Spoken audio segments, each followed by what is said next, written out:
Oh, just a few tidbits after turning out drawers. Back to my father, which is something, I guess. And Nazism. So many people still believe that Hitler was a Catholic, which technically,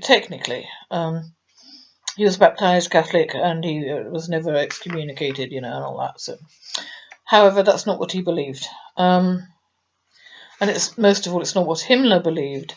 And Himmler was, of course, in charge of the SS and Hitler Youth, in which my father was. Himmler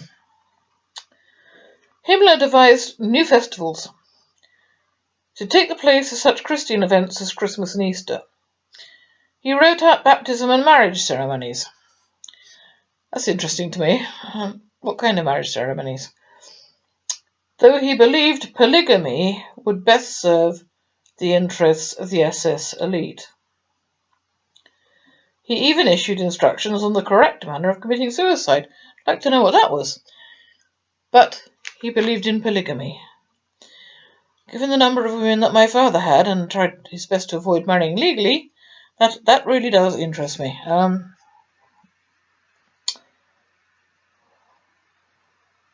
I already knew that his central banqueting hall contained a replica of King Arthur's table.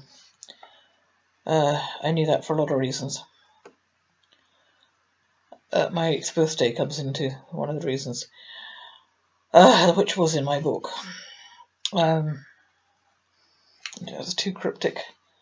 I was taken to Winchester to see it on my 8th birthday, and a lot of other things happened that day as well. The purpose,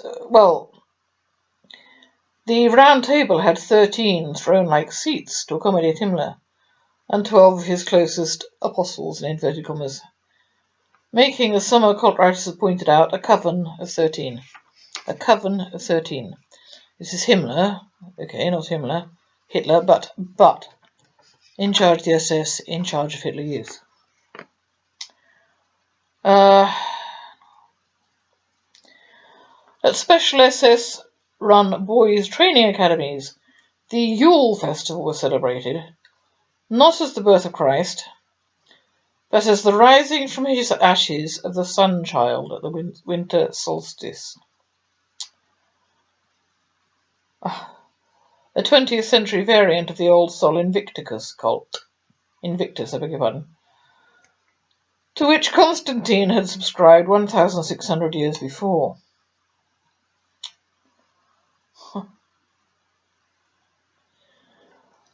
The SS was indeed modelled on the Jesuits and made deliberate use of Jesuit techniques in such spheres as psychological conditioning.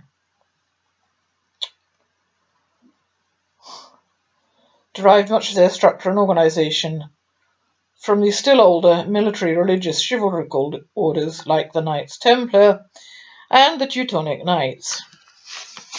There's lots more. I had 8 pages of this, which I've just rediscovered. And according to occult theory, if you reverse the swastika, it releases a chaotic force. A chaotic force can be evoked by reversing the symbol. SS recruits were obliged to attend neo-pagan ceremonies of a specifically SS religion devised by Himmler himself and clearly derived from his interests in occultism and worship of Woden. Woden, after whom Wednesday is named, and most of the murders I've talked about were committed on Wednesdays. So there's that. And then it's a very separate topic, but I have talked about it. I spent November to December 1982 staying with a complete stranger, a man called Harry Ely, in La Tour de Pays, Switzerland, and have still been trying to work out what I was doing there, because the man was not interested in sex. That was not what I was sent there for.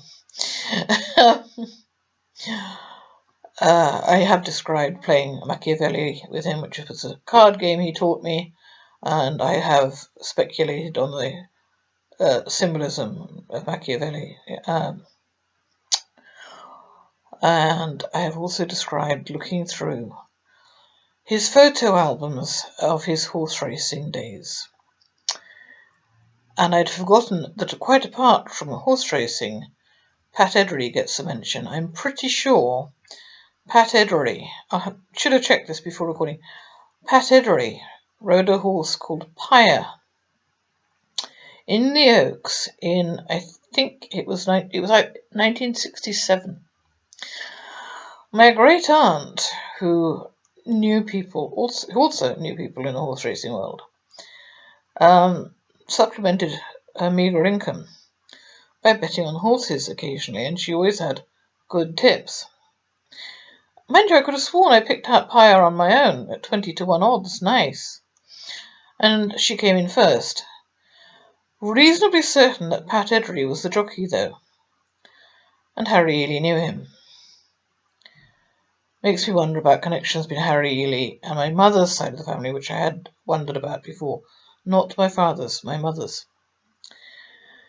And I'd forgotten that Harry Ely also knew Donald Campbell, who, sugar, the piece of paper is there somewhere, died in an accident on, was it Lake Windermere?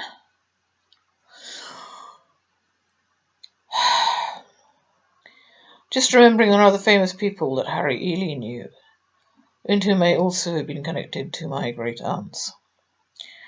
So that's a bit of a mix there. That's Nazi occultism and the Nazi religion. And my inexplicable Swiss holiday when I was 28, a good long time ago, but unforgettable. Oh, it was a delightful holiday, absolutely delightful. I just never knew why the hell I was there with this man I'd never met in my life before, and why I'd been chosen to go.